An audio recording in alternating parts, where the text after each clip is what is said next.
नमस्कार, आप देख रहे हैं आज की पूरी बात। मैं हूँ कासवी सिंह। आज हम बात करने वाले हैं इंडियन ओरिजिन की लड़की की जिसके इरादे फलक से भी ऊपर थे। हेलीकॉप्टर पायलट से लेकर एस्ट्रोनॉट तक का सफर और फिर 9 महीने तक स्पेस में जिंदगी।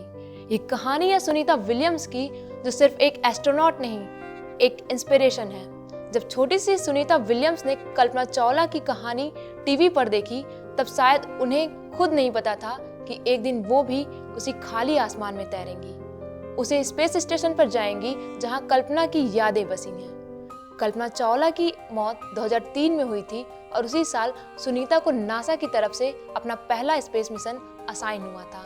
ये इत्तेफाक नहीं, एक संकेत था। सुनीता विलियम्स का जन्म 19 सितंबर 1965 को ओहियो यूएसए में हुआ। पापा गुजरात के थे और माँ स्लोवेनियन अमेरिकन। सुनीता बचपन से ही एडवेंचरस थी। रनिंग, स्विमिंग, फ्लाइंग सब कुछ उन्हें पसंद था। और एक चीज जिसे वो सबसे ज्यादा प्यार करती थी, उनका डॉग गॉर्बी। और उन्होंने एक बार कहा था, गॉर्बी मुझे सबसे ज्यादा मिस करेगा। सुनीता विलियम्स यूएस नेवी में हेलीकॉप्टर पायलट बनी, फिर टेस्ट पायलट और फाइनली 1998 में नासा ने उन्हें एस्ट्रोनॉट बनाया। 2006 में पहला मिशन डिस्कवरी शटल से और 195 दिन तक इंटरनेशनल स्पेस स्टेशन में रही। स्पेस में उन्होंने ट्रेडमिल पर मैराथन दौड़ा, बिना ग्रेविटी के, एक हार्नेस के साथ। उन्होंने कहा, मैं फिजिकल फिटनेस लूज नहीं करना चाहती थी और मुझे रनिंग से प्यार है। 2024 में सुनीता बोइंग स्टारलाइनर की पहली ह्यूमन टेस्ट फ्लाइट का हिस्सा बनी।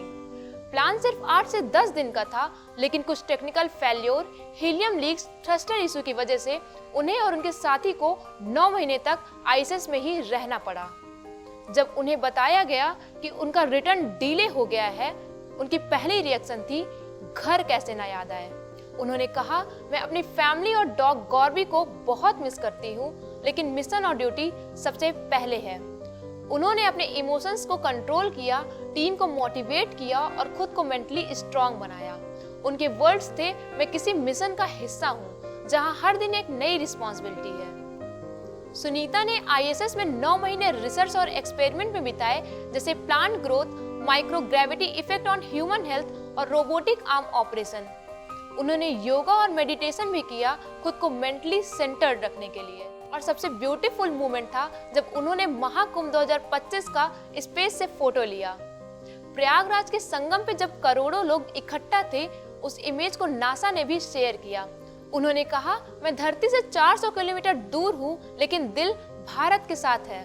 उन्होंने दिखाया कि स्पेस सिर्फ एक साइंस का फील्ड नहीं, एक इमोशनल जर्नी है जहां आप अपना हर पल ह्यूमैनिटी के नाम करते हो। मार्च 2025 में फाइनली उनका रिटर्न प्लान हुआ, बोइंग के बजाय स्पेस एक्स के क्रू ड्रैगन से। जब वो जमीन पर आई, उनकी आंखों में आंसू थे, लेकिन स्माइल भी थी।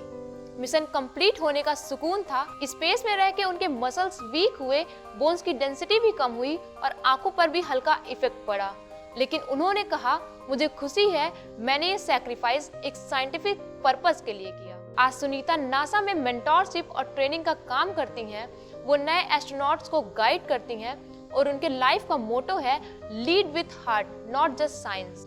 उन्हें पद्म भूषण मिला, नासा के टॉप ऑनर्स मिले और उन्होंने अपने स्पेस मिशन में गणेश जी की मूर्ति और भगवद गीता भी साथ ली थी, जो दिखाता है कि इंडियन कल्चर को उन्होंने कभी नहीं छोड़ा। सुनीता विलियम्स की कहानी एक स्पेस मिशन नहीं, एक स्पिरिचुअल यात्रा है। महाकुंभ को स्पेस से देखना, डॉग को मिस करना, मैराथन दौड़ना और 9 महीने तक ड्यूटी निभाना। उन्होंने दिखाया, ड्रीम सिर्फ देखे नहीं जाते, उन्हें जीरो ग्रेविटी में भी पूरा किया जा सकता है। और जाते जाते उनके वर्ड्स याद रखना, sky is not the limit, जब तक आपका हार्ट स्ट्रांग हो। ये थी आज की पूरी बात। मिलते हैं एक नए स्टोरी के साथ। अगर आपको ये वीडियो इन्फॉर्मेशनल लगी हो तो वीडियो को लाइक करें, सब्सक्राइब करें। धन्यवाद।